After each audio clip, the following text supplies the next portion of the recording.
first pair down the track will be in the top fuel ranks. It'll come up shortly. It'll be Antron Brown going against Doug Kalitta. Antron trying to atone for a critical mistake that he made in the finals last week at Bristol against Larry Dixon when he pulled the chutes a little early, a mistake that may have cost him an event win. Antron says, can't cry over spilled milk, will boldly venture on today, and he said, I guarantee you, I will not make the early chute release mistake again. Let's go to Dave Reef. Well, and for Doug Kalitta, the Mack attack is back. Look at the car, Mack Tools, back on the side of this machine for this race and the U.S. Nationals. And for a team that hasn't won since Denver last year, looking for a little bit of mojo, this could indeed be it.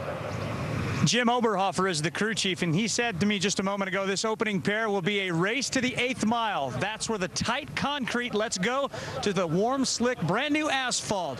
Who's going to get to the finish line first? We're just about to find out. First pair is ready to roll out in top fuel, back in the staging lanes. Final adjustments being made. Suits, helmets being pulled on, and back out at the starting line before this great crowd at Norwalk. Today's legend to get things underway is Shirley Muldowney. To the greatest drag racing fans in the world, Norwalk, Ohio, are you ready for some nitro? Drivers, are you ready? Crew chiefs, are you ready? Okay, boys, light them up.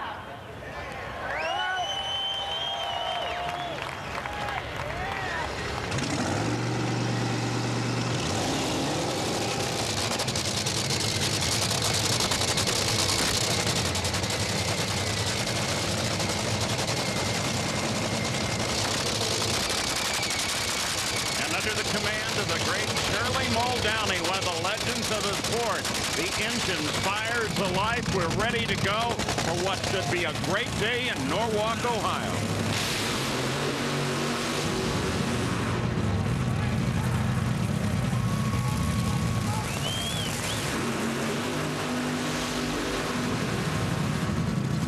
And as the first pair of top fuel comes out, let's take a look now at the Lucas Oil ladder. And this pair on the line is one of our focus. Antron Brown coming off his tough loss at Bristol last weekend. And Kalitta had lane choice at Bristol, but he was upset by the Greek.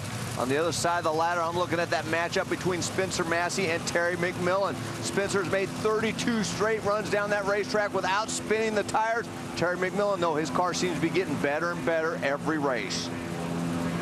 So with Antron Brown, there's Shirley as he's got a special place to view the start from. A nice thing they've done on this 60th anniversary for the legends. Antron, his last first round loss on the tour came at Indy last year to Sean Langdon. We're talking Labor Day last year. So it sounds like you're thinking Antron may not lose first round in this matchup, Well, huh, Paul? I'm just wondering about it. You got to remember that Doug Kalitta had the best view at Bristol to see the Greek just go screaming away from him when he had trouble off the start line. What a moment that was. That's right, and Doug Kalitta smoked the tires right at the hit of the throttle in that particular race last week in Bristol.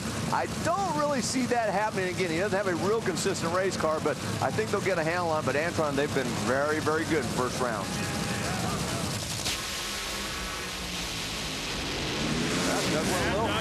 Yeah, he got further down the track, but not far enough. Antron Brown keeps Nice that run. first round streak alive. Runs a 386, 313 mile an hour pass. Hey, a 386 at 313 is a pretty good race. We got dueling onboards here with both Antron Brown and Doug Kalitta. As we mentioned, Doug went a little farther down track before he spun the tires when they tried to apply that clutch and horsepower. But I'll tell you, Brian Karate and Mark Oswald did a great job to get that thing down that racetrack in that first pair out. And so we are underway at Norwalk.